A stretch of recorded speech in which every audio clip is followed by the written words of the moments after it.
بسم اللہ الرحمن الرحیم۔ مفعول معاہ، صاحب کتاب یہ بتا رہے ہیں کہ فعل لازم ہو یا فعل متعدی، دونوں 6 اسموں کو نصب دیتے ہیں۔ ان 6 اسموں میں سے ایک اسم تو مفعول مطلق تھا جس کو نصب دیتے ہیں، دوسرا مفعول فی تھا، ٹھیک ہے، اور تیسرا مفعول معاہ تھا، چوتھا مفعول لہو تھا، پانچواں حال اور چھٹا تمیز۔ اس کے بعد میں صاحب کتاب نے انہی میں سے ہر ایک چاہا کہ ہر ایک کی تعریف بیان کر دے، چونکہ فعل چاہے وہ فعل لازم ہو یا فعل متعدی، ہر فعل اپنے فاعل کو رفع کرتا ہے، اس لیے فاعل کی سب سے پہلے اس فصل میں تعریف کر دی۔ مفعول مطلق کو نصب کرتا ہے تو مفعول مطلق کی تعریف کر دی، سمجھا دیا اس سے پہلے سبق میں ہم نے۔ مفعول فی کو بھی نصب کرتا ہے فعل، تو اس لیے مفعول فی کی بھی تعریف کی اور اس کی بھی 2 قسمیں بیان کر دی تھیں اس سے پہلے سبق میں۔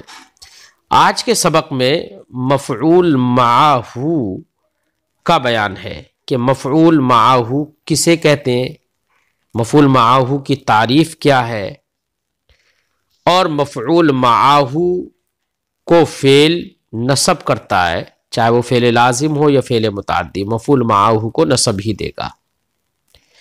تو ہمیں سب سے پہلے مفعول معاہ کی تعریف سمجھنا ہے۔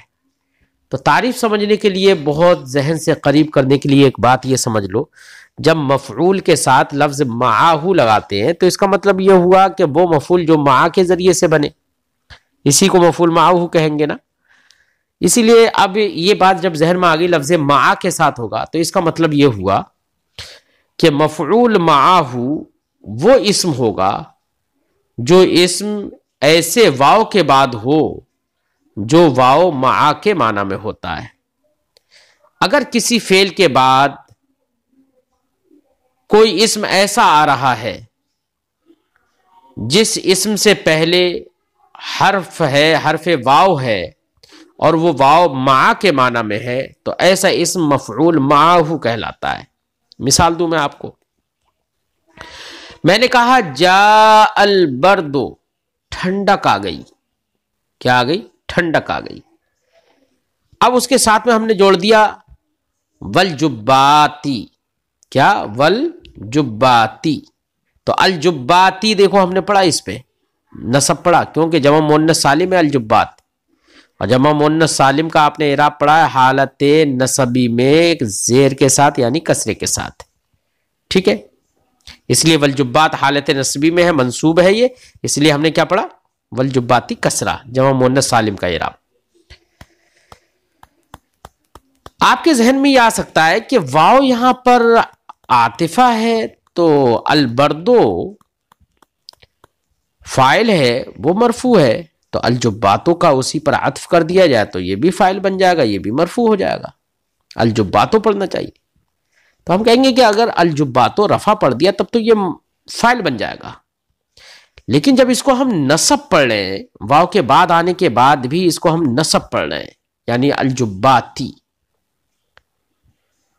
تو یہ اس بات کی دلیل ہے کہ یہاں پر واو بمعنی معاہ ہے اور یہ اس کا مفعول معاہ ہے، اور مفعول معاہ کو بھی فعل نصب دیتا ہے، اس لیے الجباتے پر ہم نے نصب پڑھا یعنی جمع مؤنث سالم کا اعراب حالت نصبی میں کسرے کے ساتھ پڑھ دیا نا۔ تو مفعول معاہ اس اسم کو کہیں گے جو ایسے واو کے بعد ہو جو واو بمعنی معاہ ہو، تو اس کو مفعول معاہ کہیں گے۔ اب ترکیب ہم کیسے کریں گے اس کی؟ ہم کہیں گے جاء البرد والجباتی، ٹھنڈک جبوں کے ساتھ آئی، ٹھنڈک جبوں کے ساتھ آ گئی۔ ترکیب کیسے کریں گے؟ ترکیب کریں گے جاء فعل، البرد جاء کا فاعل، واو بمعنی مع، الجبات مفعول معاہ، فعل اپنے فاعل اور مفعول معاہ سے مل کر جملہ فعلیہ خبریہ، ایسے ترکیب کر دیں گے، ٹھیک ہے؟ یہ مفعول معاہ ہو گیا بیٹا۔ تو یہ بات ذہن میں رکھنا ہے کہ مفعول معہو وہ اسم ہے جو ایسے واو کے بعد واقع ہو جو واو بے معنی معا ہو، جس کا معنی معا کا ہو، لفظ معا کا معنی ہو، اور لفظ معا کا معنی ساتھ ہوتا ہے. ٹھیک ہے، اسی کو صاحب کتاب فرماتے ہیں مفعول معہو اسم است، مفعول معہو ایسا اسم ہے کہ مذکور باشد بعد از واو بے معنی معا، مذکور ہو ایسے واو کے بعد جو کہ واو معا کے معنی میں ہو. جیسے والجبات، یہ مفعول معہو ہے کہاں پر؟ در جاء البرد والجبات، جاء البرد والجبات کے اندر. تو یہاں پر واو کس کے معنی ہے؟ مع کے معنی میں، اس لیے تفسیر کر رہے ہیں اے مع الجبات. تو والجبات کا معنی کیا ہے؟ مع الجبات، یعنی جبوں کے ساتھ. فعل جیسے مفعول معہو کو نصب دیتا ہے ویسے ہی مفعول لہو کو بھی نصب دیتا ہے. کس کو نصب دیتا ہے؟ مفعول لہو کو. مفعول لہو کسے کہتے ہیں؟ آپ کو یہ تعریف سمجھنا ہے مفعول لہو کی. تو لہو کا معنی ہوتا ہے بیٹا اس کے لیے، اس کی وجہ سے، یہ معنی ہوگا. اب اسی لفظ کے مطلب معنی ہی سے آپ سمجھ جائیں گے کہ مفعول لہو وہ اسم ہے جو کسی فعل کے بعد مذکور ہو. کس کے بعد؟ فعل کے بعد مذکور ہو، اور وہ اسم یہ بتائے کہ فعل اس وجہ سے ہوا ہے. یعنی مفعول لہو وہ اسم ہوگا جو اسم فعل کے واقع ہونے یا فعل کے صادر ہونے یا فعل کے ہونے کی وجہ بتائے، سبب بتائے کہ وہ فعل کیوں ہوا ہے. مثال کے طور پر میں اردو میں کہوں، میں نے مدرسے میں داخلہ لیا، میں نے مدرسے میں داخلہ لیا تاکہ میں پڑھوں. تو تاکہ میں پڑھوں، یہ جو میں نے آگے بولا نا، یہ بتا رہا ہے کہ داخلہ لینے کا سبب پڑھنا ہے. ٹھیک ہے، میں نے کتاب کھولی تاکہ میں مطالعہ کروں. تو لفظ یہ تاکہ میں مطالعہ کروں یہ بتا رہا ہے کہ کتاب کھولنے کا سبب مطالعہ کرنا ہے. ٹھیک ہے، تو سبب بتا رہا ہے نا. اگر کسی فعل کے واقع ہونے یا فعل کے ہونے کا کوئی اسم سبب بنے، سبب بتائے، تو ایسا ہی اسم بیٹا مفعول لہو کہلاتا ہے. مثال کے طور پر اب میں عربی میں کہوں، جئت المدرسۃ تعلما، میں مدرسے آیا علم حاصل کرنے کے لیے. تو علم حاصل کرنے کے لیے جو تعلما ہم نے لفظ بولا نا، یہی مفعول لہو ہے. یہی بتا رہا ہے کہ مدرسے میں آنے کی وجہ علم سیکھنا ہے. ٹھیک ہے، اب ہم اس کی ترکیب کیا کریں گے؟ ترکیب کریں گے جئت المدرسۃ، میں مدرسے آیا. جئت فعل ہے، تا ضمیر متکلم اس کا فاعل ہے. المدرسۃ چونکہ ایک جگہ ہے اس لیے یہ مفعول بھی نہیں بنے گا، کیونکہ فعل کی جگہ کو بتا رہا ہے یہ کہ آنا مدرسے میں پایا گیا ایک جگہ ہے، تو اس لیے ہم المدرسۃ کو کیا بنا دیں گے؟ مفعول فی. ٹھیک ہے، اب جئت فعل، تا ضمیر متکلم اس کا فاعل، المدرسۃ یہ مفعول فی ہو گیا. ٹھیک ہے، اب اس کے بعد ہم نے کہا تعلما، مصدر ہے نا. کیا ہے؟ تعلما مصدر ہے، اور یہ منصوب ہے. کیوں؟ اس لیے کہ یہ بتا رہا ہے کہ ما قبل میں آنا جو ہے وہ علم سیکھنے کی وجہ سے ہوا.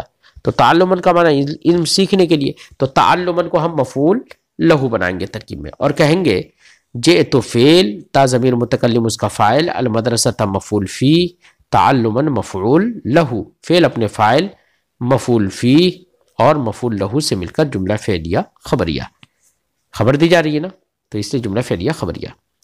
تو مفعول لہو سمجھ میں آ گیا ہوگا کہ مفعول لہو وہ اسم ہے جو مذکورہ فعل کے ہونے کا سبب بتائے کہ فعل کیوں ہوا ہے. ٹھیک ہے، یہ مفعول لہو کی تعریف ہو گئی. اب دیکھیے صاحب کتاب کی عبارت پڑھ کے سناتے ہیں. صاحب کتاب فرماتے ہیں وَمَفْعُولُ لَهُ اسم است، مفعول لہو ایسا اسم ہے کہ دلالت کند بر چیز کے سبب فعل مذکور باشد، مفعول لہو ایسا اسم ہے جو دلالت کرے ایسی چیز پر جو چیز فعل مذکور کا سبب ہو. کس کو کیا ہو؟ فعل مذکور کا، یعنی اس سے پہلے فعل جو مذکور ہوا ہے، ذکر کیا گیا، اس فعل کا جو سبب بتائے، ایسی چیز پر کوئی اگر اسم دلالت کرتا ہے وہی اسم مفعول لہو کہلائے گا. جیسے کہ اکرامن مفعول لہو ہے ہماری اس مثال میں، در قمت اکرامن لزید. ہماری مثال قمت اکرامن لزید میں اکرامن یہ مفعول لہو ہے. کیوں؟ معنی کیا ہے؟ قمت میں کھڑا ہوا، اکرامن لزید زید کی تعظیم کرنے کی خاطر، زید کی تعظیم کرنے کے لیے. تو کھڑا ہونا کیوں پایا گیا؟ زید کی تعظیم کرنے کے لیے. تو زید کی تعظیم کرنا یہ کھڑے ہونے کا سبب ہو گیا نا. ٹھیک، ترکیب کیا ہوگی؟ اب اس کی ترکیب ہوگی قمتو، قام یقومو سے واحد متکلم کا صیغہ ہے فعل ماضی، تو قمتو میں تا ضمیر متکلم اس کا فاعل بن جائے گی. تو قمتو فعل، تا ضمیر متکلم اس کا فاعل، اکرامن مصدر. ٹھیک ہے، اکرامن مصدر ہے، اکرم یکرم اکرام بابی فعال سے. اکرامن مصدر، لام حرف جار، زید مجرور، جار مجرور سے مل کر ظرف لغو مصدر کا، چونکہ جس سے متعلق ہو اگر وہ لفظ و مذکور ہو تو اس کو ظرف لغو کہہ دیتے ہیں. تو اکرامن مصدر اپنے ظرف لغو سے مل کر مفعول لہو، قمت فعل کا، فعل اپنے فاعل اور مفعول لہو سے مل کر جملہ فعلیہ خبریہ. ٹھیک ہے، تو مفعول لہو کو بھی فعل نصب دیتا ہے. تو دیکھو اکرامن کو نصب دیا، اکرامن منصوب ہے نا، بات ہو گئی پوری. وحال اسم است، اب فعل جو ہے حال کو بھی نصب دیتا ہے، تمیز کو بھی نصب دیتا ہے. حال کو نصب دیتا ہے تو حال کسے کہتے ہیں؟ تو حال کی بھی تعریف سنیے. لفظ حال بھی بتا رہا ہے کہ جو کسی کی حالت بتائے. اب اصطلاح میں حال اس اسم کو کہیں گے جو اسم فاعل کی حالت بیان کرے یا مفعول بہ کی حالت بتائے یا فاعل اور مفعول بہ دونوں کی حالت بتائے، کسی کی بھی حالت بتائے تو اسے حال کہتے ہیں. تو تعریف سمجھیے کہ حال وہ لفظ ہے یا وہ اسم ہے، حال وہ اسم ہے جو فاعل کی حالت بتائے یا مفعول بہ کی حالت بتائے یا فاعل اور مفعول بہ دونوں کی ایک ساتھ حالت بتائے. مثال کے طور پر میں اردو میں کہوں، میں نے دیکھ کر پڑھا، تو میں نے پڑھا تو یہاں پر فاعل ہے متکلم میں، لیکن میں نے جو پڑھا ہے تو یہ پڑھنے کی حالت میری کیسی ہے؟ دیکھ کر. تو دیکھ کر جو ہم اردو میں بول رہے ہیں نا، یہی حالت بتا رہا ہے میری کہ میں نے دیکھ کر پڑھا ہے. دیکھ کر پڑھنا یہ میری حالت ہے، یا آنکھیں بند کر کے پڑھنا یہ میری حالت ہے نا. ایسی میں نے کہا کہ میں سوار ہو کر گیا، تو گیا یہ تو میں نے کام کیا جانے کا، لیکن جانے کا کام کرنے کے ساتھ ساتھ سوار ہو کر جو میں لفظ بول رہا ہوں یہ بتا رہا ہے کہ میرے جانا جو ہے وہ سواری کے ساتھ ہے، یعنی سوار ہو کر گیا ہے، پیدل نہیں گیا. تو پیدل ہونا، پیدل جانا یا پیدل ہونا یا سوار ہونا، یہ سب بیٹا انسان کی حالتیں ہوتی ہیں. ٹھیک ہے نا. تو یہاں پر ان مثالوں میں نے اردو میں ایسی مثالیں دی جن میں متکلم یعنی جو فاعل ہے خود اس کی حالت بیان کر رہے ہیں یہ الفاظ. اب اسی کو میں عربی میں کہوں تو میں کہوں گا ذہبت راکبن، میں سوار ہو کر گیا. ٹھیک ہے، تو راکبن نے کس کی حالت بیان کی؟ فاعل کی، متکلم کی. تو اب ترکیب ہوگی ذہب فعل، تا ضمیر متکلم اس کا فاعل، راک، بلکہ فاعل نہیں بیٹا، جس کی حالت بتائے وہ اس کو ذوالحال کہتے ہیں. کیا؟ جس کی حالت بیان کرے کوئی لفظ اس کو ذوالحال کہتے ہیں، اور حالت بیان کرنے والے کو حال کہتے ہیں. اب یہاں پر متکلم کی حالت بیان کر رہا ہے تو متکلم کو پہلے ہم ذوالحال بنائیں گے اور کہہ دیں گے کہ ذوالحال، تا ضمیر متکلم ذوالحال، اور راکبن حال، ذوالحال حال سے مل کر پھر فاعل کہلائے گا. لہذا ذہبہ فعل، تا ضمیر متکلم، ذوالحال حال سے مل کر فاعل، فعل اپنے فاعل سے مل کر جملہ فعلیہ خبریہ. اس طریقے سے ترکیب کر دیں گے. یہاں پر ہم نے فاعل کی حالت بتائی، راکبن نے فاعل کی حالت بتائی. ابھی میں نے کہا ضربت زیدن مشدودن، میں نے زید کو مارا اس حال میں کہ وہ بندھا ہوا تھا. تو مشدودن یہ کس کی حالت بیان کر رہا ہے؟ زید کی. اور زید مفعول بھی ہے تو مفعول بھی کی حالت بیان کر دی اس نے. تو اس کو کیا کہیں گے کہ مشدودن یہ حال ہے. ترکیب کیسے کریں گے؟ یہاں پر مفعول بھی کی حالت ہو گئی. ترکیب ایسے کریں گے، ضربت فعل تا ضمیر متکلم اس کا فاعل، زیدن ذوالحال اور مشدودن حال، ذوالحال حال سے مل کر مفعول بھی، فعل اپنے فاعل اور مفعول بھی سے مل کر جملہ فعلیہ خبریہ. اور کبھی کبھی حال جو ہوتا ہے وہ فاعل اور مفعول بھی دونوں کی ایک ساتھ حالت بیان کرتا ہے، لیکن دو کی حالت بیان کرے گا تو تثنیہ لے کر آنا پڑے گا حال. ایسی کئی کی حالت بیان کرے تو پھر جمع لے کر آنا پڑے گا حال. ٹھیک ہے نا؟ فاعل اور مفعول دونوں کی حالت بیان کرے، اس کی مثال جیسے میں نے کہا کہ لقیت زیدن راکبین، میں نے زید سے ملاقات کی. لقیت زیدن، میں زید سے ملا، میں نے زید سے ملاقات کی. راکبین، اس حال میں کہ دونوں سوار ہیں. اب دونوں سوار ہیں تو کس کس کی حالت بیان کی؟ ملنے والے کی بھی یعنی فاعل کی بھی حالت بیان کر دی اور زید کی بھی حالت بیان کر دی. تو راکبین نے دونوں کی حالت بیان کر دی. ٹھیک ہے، اب جو دونوں کی حالت بیان کر دی تو دونوں کو ذوالحال کہہ دیں گے، تو یہاں پر ذوالحال دو ہو جائیں گے اور راکبین حال ایک ہو جائے گا.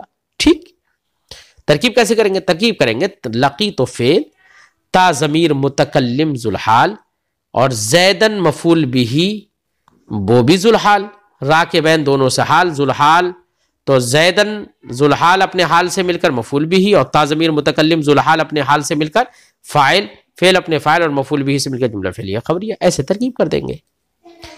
ٹھیک ہے، دیکھیے صاحب کتاب کیا کہہ رہے ہیں. فرماتے حال اسم است نکرہ کہ دلالت کند بر ہیئت فاعل. حال ایسا اسم نکرہ ہے، ہوگا نکرہ ہی حال، معرفہ نہیں ہوگا حال، یاد رکھنا. اسی لیے اسم است نکرہ کہہ رہے ہیں صاحب کتاب. حال ایسا اسم نکرہ ہے کہ دلالت کند بر ہیئت فاعل، جو دلالت کرے فاعل کی حالت پر، یعنی دلالت کرنے کا مطلب جو فاعل کی حالت بتائے. جیسے راکبن، جاء زید راکبن میں. ٹھیک ہے، تو راکبن یہاں پر حال ہے. بر ہیئت مفعول، یا دلالت کرے ہیئت مفعول پر، مفعول کی حالت کو بتائے. جیسے مشدودن، ضربت زیدن مشدودن میں.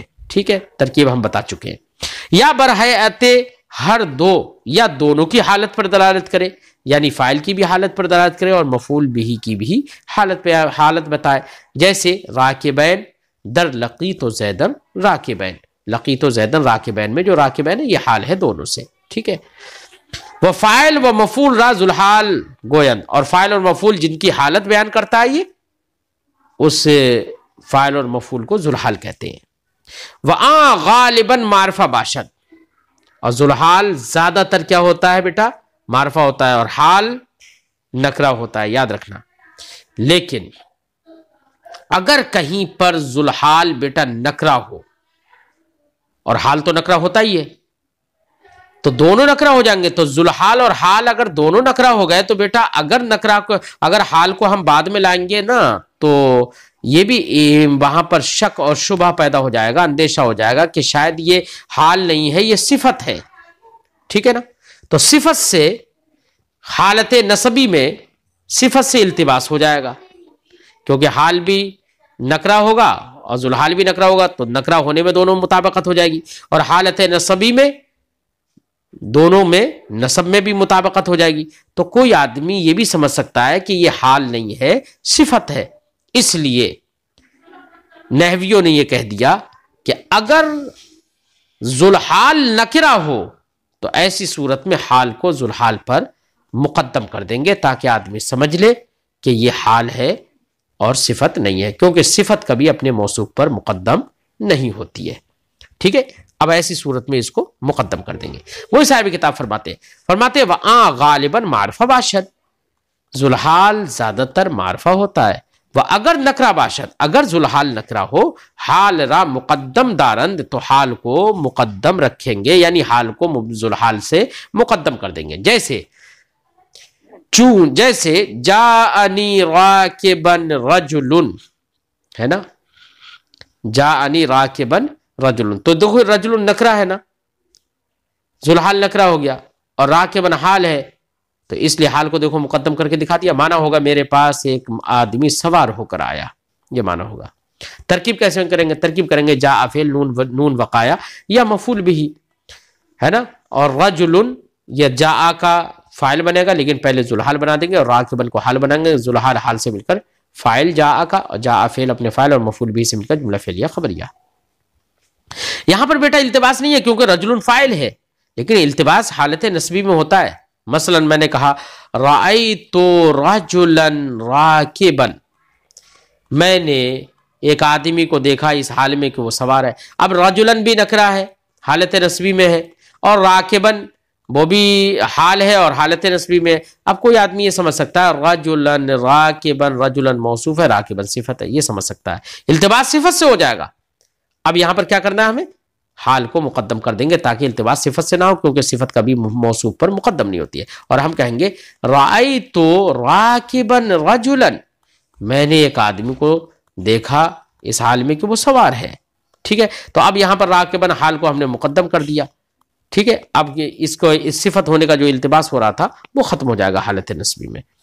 حالت نسبی میں صرف التباس ہو رہا تھا، لیکن باب کا پورا حکم ایک کرنے کے لیے ہر جگہ پر حکم لگا دیا کہ جہاں پر التباس بھی نہ ہو حالت رفعی میں یا حالت جری میں، تو وہاں پر بھی حال کو ذوالحال پر مقدم کر دیں گے، تاکہ سب کا حال ایک سا ہو جائے۔ فرماتے وحال جملہ نیز باشد، یہ تو مثالیں جو ہم نے دی تھی وہ ایسا حال تھا جو مفرد تھا، کبھی کبھی حال جملہ بھی ہوتا ہے۔ حال جملہ نیز باشد، کبھی کبھی حال جملہ بھی ہوتا ہے، ٹھیک۔ جملہ ہوتا ہے یعنی مسند و مسند الیہ سے مل کر پھر حال واقع ہوتا ہے، پورا جملہ مل کر۔ مثال اس کی جیسے ہم نے چنانچہ جیسے کہ کہا جائے رأیت الامیر، میں نے امیر کو دیکھا، کیسے؟ وَهُوَ راکب، اس حال میں کہ وہ سوار ہے۔ تو یہاں پر جملہ اسمیہ حال واقع ہو گیا، ہوا مبتدا ہے اور راکب یہ اس کی خبر ہے، مبتدا اپنی خبر سے مل کر جملہ اسمیہ شبہ جملہ اسمیہ ہو کر حال ہے، یہ پورا جملہ ملا کر، کس سے؟ الامیر سے۔ امیر کو میں نے دیکھا اس حال میں کہ وہ سوار ہے، تو امیر کی حالت بیان کر رہا ہے، مفعول بھی کی حالت بیان کر رہا ہے، تو امیر کو ذوالحال کہہ دیں گے اور پورا جملہ ملا کر اس کا حال بتا دیں گے، اور کہہ دیں گے کہ یہاں پر ذوالحال حال سے مل کر پھر مفعول بھی بن جائے گا۔ ترکیب یہ ہوگی رأیت فعل، تا ضمیر متکلم اس کا فاعل، الامیر ذوالحال، واو حالیہ، یہاں پر جو جملہ جب حال واقع ہوتا ہے تو جو بیچ میں واو آتا ہے اس کو واو حالیہ کہتے ہیں۔ واو حالیہ ہوا مبتدا، راکب خبر، مبتدا خبر سے مل کر جملہ شبہ جملہ اسمیہ بلکہ جملہ اسمیہ ہو کر، شبہ جملہ نہیں، جملہ اسمیہ خبریہ ہو کر حال، امیر ذوالحال اپنے حال سے مل کر مفعول بھی، فعل اپنے فاعل اور مفعول بھی سے مل کر جملہ فعلیہ خبریہ، ٹھیک ہے۔ یہ تو بیٹا یہاں پر جملہ حال واقع ہوا ہے وہ جملہ اسمیہ ہے، کیونکہ ہوا مبتدا ہے، راکب خبر ہے، جملہ اسمیہ یہاں پر حال واقع ہوا۔ کبھی کبھی جملہ فعلیہ بھی حال واقع ہو جاتا ہے۔ مثال کے طور پر میں نے کہا رأیت زیدا وہو یکتب، میں نے زید کو دیکھا اس حال میں کہ وہ لکھ رہا ہے، تو وہو یکتب نہیں، ہوا کو ہٹا دیجئے، رأیت زیدا یکتب، رأیت زیدا یکتب، میں نے زید کو دیکھا کہ وہ لکھ رہا ہے، تو یکتب جو ہے نا یہاں پر جملہ فعلیہ ہے، یہ یکتب فعل ہے، اس کے اندر ہوا ضمیر جو زید کی طرف لوٹ رہی ہے وہ اس کا فاعل ہے، فعل اپنے فاعل سے مل کر جملہ فعلیہ خبریہ ہو کر پھر یہ حال ہو جائے گا، اور زید ذوالحال ہے، ذوالحال حال سے مل کر پھر مفعول بھی ہو جائے گا، اور رأیت فعل تا ضمیر متکلم اس کا فاعل، فعل اپنے فاعل اور مفعول بھی سے مل کر جملہ فعلیہ خبریہ ہو جائے گا، ٹھیک ہے۔ تو جملہ فعلیہ بھی حال واقع ہو جاتا ہے، ٹھیک ہے۔